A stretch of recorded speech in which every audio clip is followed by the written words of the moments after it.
There's cold, and then there's really cold. More on that this week on Motoring 2004.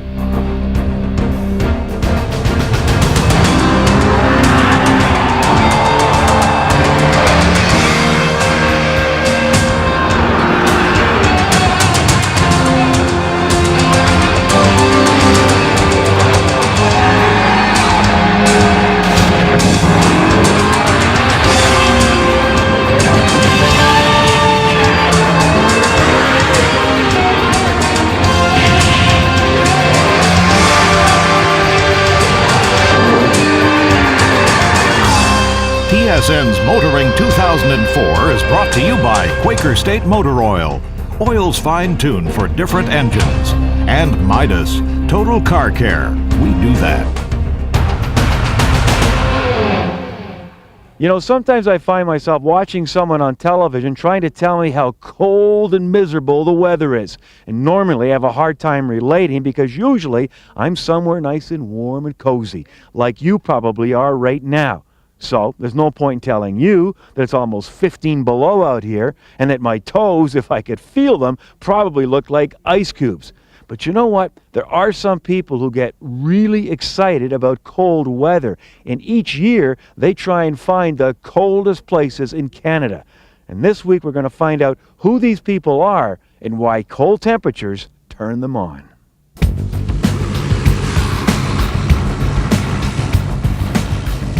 What we've done today is brought a group of Canadian journalists up to Thompson, Manitoba to take them through our cold weather test center and show them how we test the vehicles so that they will work in the winter in Canada. Well, we're here verifying the cold start performance of the Freestyle and the 500. We chose Thompson primarily because of the weather. The minus 40 degree temperatures that they see routinely in January is the Ford Motor Company target temperature for vehicle testing. Temperature is around minus 28 C. The advantage that we have is we can get 3 additional weeks of testing in the early season. We can begin testing in mid-November, and we pick up an additional 3 weeks at the end of the season. We can test as long as April 15th. We do all types of tests. We do battery tests, we do powertrain development, mostly performance, cold weather performance tests. One of the tests that we perform routinely on Moak Lake is a snow ingestion test. In that test we have a lead vehicle kicking up snow into the test vehicle, and we're actually trying to plug the air induction system. If you can imagine a trip down a 2-lane highway for an extended period of time in a snowstorm and you get stuck behind a semi-tractor, and there's no room to pass, you have to follow behind that vehicle that's kicking up snow. That's what we're trying to replicate. We just want to be sure our customers can function in that attitude. Okay, next driver. 3, 2, 1, go! We did another exercise to demonstrate the benefits of advanced track on the Freestar and traction control on the Focus, where they simulated pulling onto a major roadway from a stop sign at the side, accelerating up to speed, and then having to stop quickly. And how much easier it is to do that with these two features. They are part of the Canadian Winter Package and Canadian Driving Package on the two vehicles. Cold weather testing over the last probably generation, 25 years, has resulted in huge improvements in the cars. These cars we're seeing around us today, almost anything on the market today, will start within 5 seconds at minus 30. No fuss, no muss. Back in those days, if you didn't get the technique just right, you wound the battery down dead on that first try, and then you were stranded. Almost nothing you do to the car now in terms of starting technique will keep it from starting. Well, the journalists have mentioned it's pretty darn cold out here, especially when you're out in the lake and the temperature with the wind chill is minus 40 degrees. But it is a real demonstration of how these vehicles work in these extreme cold conditions. Hear me now and believe me later. I'm here to pump you up. More later on Kenzie's Corner.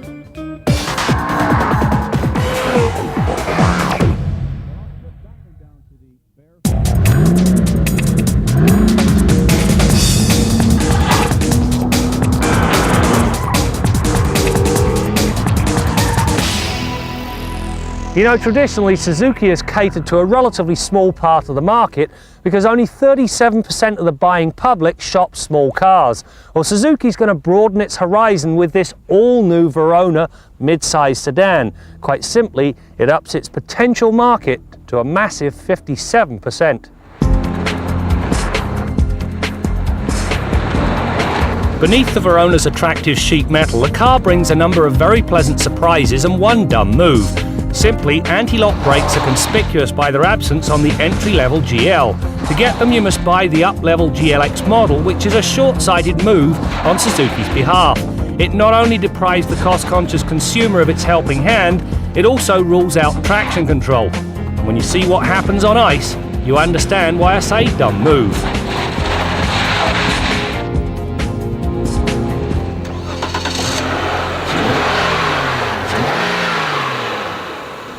You know, identifying the highlight of this Verona is a very simple task.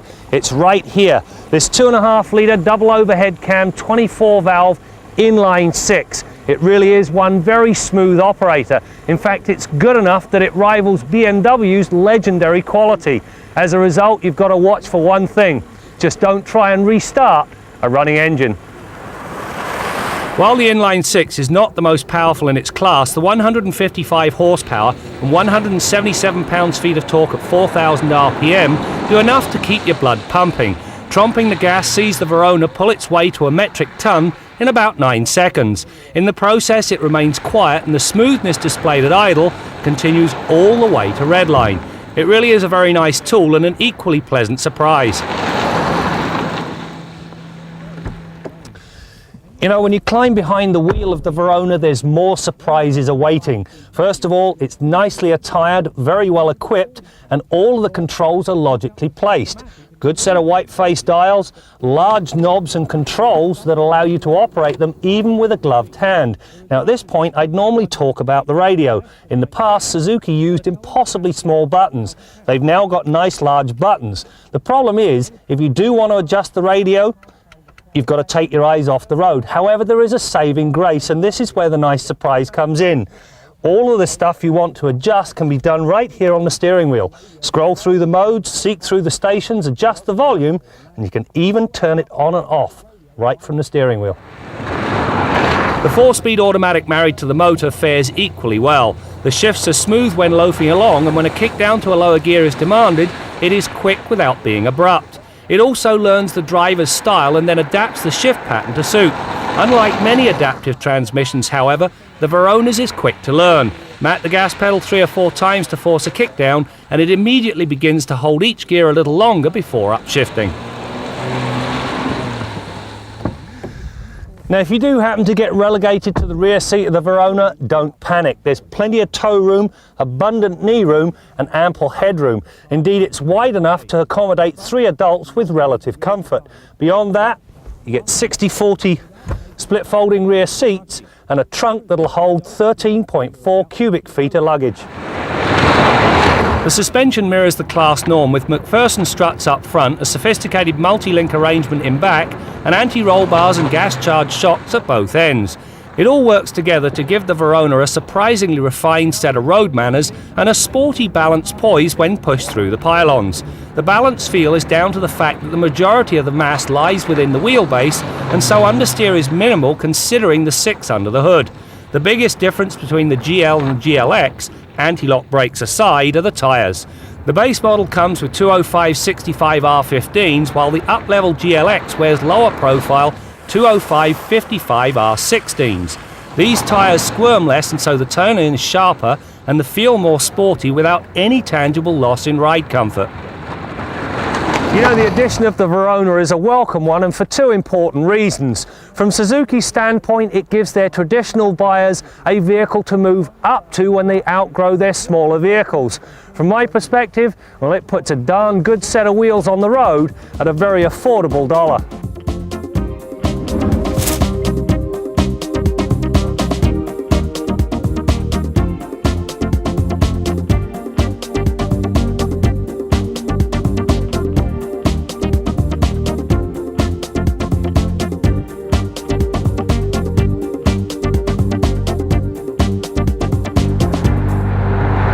Time to update our long-term Mazda 6, which was our car of the year in 2003.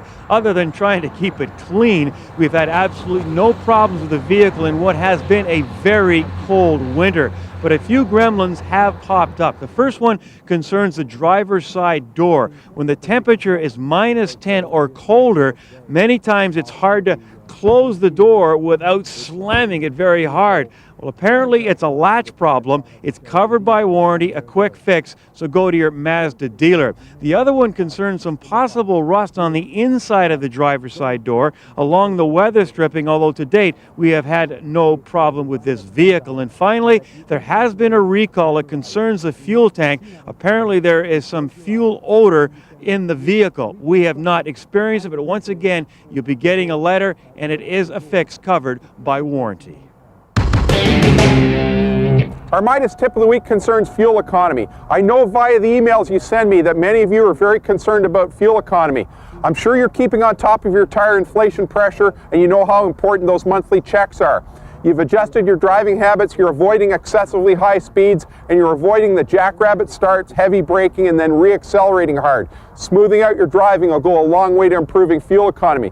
You're also on top of your maintenance program, making sure that you're changing the oil, changing the air filter, tuning up the engine as required. That's a big factor too as your vehicle ages. But more importantly, vehicle selection is where you make it or break it. If you buy the wrong vehicle in the first place, you're saddled with poor fuel economy even at the best of times. Now, it seems to be cool to own a sport utility these days, but they're big vehicles, large frontal area, punch a big hole in the air. They've got huge tires, a big engine displacement to carry such a heavy vehicle. They can never achieve really good fuel economy. If you need one to tow your horse trailer or tow your snowmobiles or utility vehicles, fine and dandy. But if you're just using it as personal transportation, a front-wheel drive car is capable of roughly double the highway fuel economy of a machine like this. So think about vehicle selection. When you're going to a car show, Natural Resources Canada has got some great literature you can get to help you out. The Auto Smart Guide gives you tips on purchasing a vehicle and maintaining your driving habits and your maintenance program.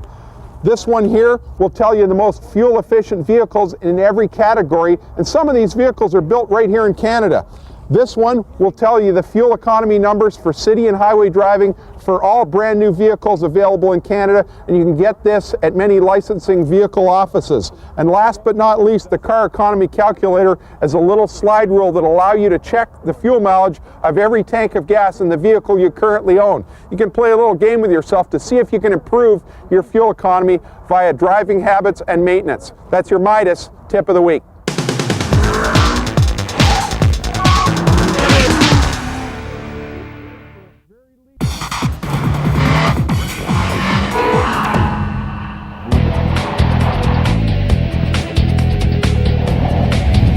Straighten out the wheels. That's it. Very nice. It's very slippery, just in case you didn't notice. We're in Montebello, Quebec for the BMW Winter Driver Training School. 2-day driving course in winter conditions, 1 day on the ice, 1 day on the back roads, snow-covered forestry roads. Guests here today, we have a press event going on over these 2 days, and then over the coming weekends we have 2 groups of 16 Canadians from across the country coming in to drive our cars in winter conditions. Looking ahead and accelerate, accelerate. Come on, come on, come on, come on. That's it, very nicely done. As a species, we have a tendency to focus on problems. In a car, we have to focus on the solution. BMW driver training, whether it's winter or summer, will teach you how to focus on the solution. Here, we put people in slides, big slides, and teach them that even if they are in a slide, there's something they can do. You're too rough on the gas, Katie. Easy. Take the lead out of your shoe. In the end, they become a little bit more comfortable with the fact that a car can slide and not necessarily flip over. That's the big fright that people have, that if a car is sliding, it'll automatically flip over. We get into understeer and oversteer, things that can happen very easily in slick conditions, be it ice, rain, snow, and then we also do some reverse 180s, forward 180s.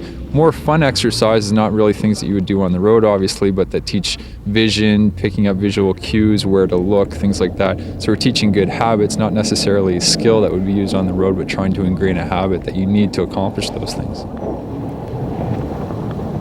In general, summer tires will be efficient between +7 and +35. All season tires, they will be efficient between about -12 and +25. And winter tires will be efficient between 7 and -40. So when it gets to be -25 out, which is not uncommon in these climes, if you have all season tires on your car, they are hard as rock. It's basically like driving on 4 Coke bottles. In winter, we should have winter tires. I'm hoping that I'm putting better drivers out on the highway. As I like to say to people, I won't create anything that's not already there, but I could train something that is just waiting to happen. Okay, so this week we've learned about cold weather testing and how to drive in the snow, but thankfully it does tend to warm up every year. And you know, the heat can be just as damaging on your car as the frigid temperature. So with that in mind, let's head to the Quaker State Garage, join Bill Gardner, and find out some of the things we should be doing to make that transition from winter to summer a smooth one. Well, Brad, it's usually not a problem for a vehicle because it happens so gradually in the spring as the temperatures increase. Usually more of a problem in the fall and early part of the winter when the temperatures are plummeting. That's when machinery tends to act up more. However, if you're planning a trip to the southern states, maybe for March break or end of the winter for a golf vacation to the southern states, this is when you may run into problems, especially if you've got an older car. You may have had an ongoing problem with cooling system, tires, or suspension that's made it through the Canadian winter. But now, in a period of 24 hours, you're going to go from maybe +1 or 2 Celsius here to +20 or 30 Celsius in the southern states in just one day of driving. That's when you've really got to check that vehicle out closely, pay close attention to cooling system, tires, and suspension before you embark on that trip. Now, we've got an email from a viewer in Western Canada, Eric. He's out in Alberta. He's got a Ford Escort. He has a problem every year when there's that transition from winter to spring. In the spring and summer, his car has a pinging problem. He said it goes away every year in the fall and winter when the temperatures drop. Now, we don't have this car to work on, so we can only give him some generic tips that will apply to most vehicles with pinging problems. And one or more of those tips will likely address his problem. So here we go. First of all, is your cooling system in good shape? In other words, the thermostat and radiator controlling the maximum engine temperature. Now, you can't control the ambient temperature outside, and anytime the temperature rises outside or the temperature in your cooling system rises, the engine's more prone to pinging. But you can control the engine operating temperature via a proper working cooling system. So make sure that's in shape. Also, if the ignition timing is adjustable, and some cars have adjustable ignition timing, others don't. If yours has a distributor and it's adjustable, make sure the basic timing adjustment is correct. Also have a mechanic scan the engine to make sure that the advance curve is what it should be. Also check the EGR valve. That's an emission control device, and it has a very big effect on whether or not the engine is likely to ping. If the EGR valve is not opening or not flowing, you're going to have pinging problems. So ask your mechanic to check that the valve opens when it should and that it flows adequately once it's open. And that's something that only an experienced mechanic is going to be able to check out for you. Also, if your car has a heated air intake system, make sure that that heated air intake is going to the open or cold air position when it should. Also, try decarbonizing the engine with combustion chamber conditioners or fuel system cleaners designed to remove carbon from the combustion chambers and pistons, because carbon is a big factor in increasing the likelihood of the engine pinging. Also, make sure you've got the correct heat range of spark plugs in the engine, and if you're in any doubt, consult the owner's manual or the tune-up decal on the engine. Make sure that you don't have oversized tires, which would gear the car up or make it lug a little bit. This can be a factor in some cases. If you run through this checklist, I think you'll probably find your problem. Now, Eric found that if he moves to 91 octane gas, he pretty well gets rid of his problem, and that may be the case for some cars. If you've tried all this and not been able to resolve it, you've got to bite the bullet and pay a little bit extra at the pumps to get rid of that pinging. Till next week, I'm Bill Gardner for Motoring 2004.